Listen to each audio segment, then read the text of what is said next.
โรงเรียนวัดจันทร์ประสิทธิ์ก่อตั้งเมื่อวันที่ 2 กรกฎาคม 2461 ตั้งอยู่เลขที่ 397 หมู่ที่ 2 ตำบลในเมืองอำเภอบ้านไผ่ จังหวัดขอนแก่น บริหารงานโดยนางจันทนาแป้นทอง ผู้อำนวยการโรงเรียนวัดจันทร์ประสิทธิ์ โรงเรียนวัดจันทร์ประสิทธิ์เป็นโรงเรียนขนาดกลาง ได้จัดการศึกษา 2 ระดับคือระดับก่อนประถมศึกษา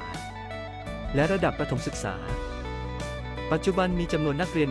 131 คน มีข้าราชการครูและบุคลากรทางการศึกษาจำนวน 16 คน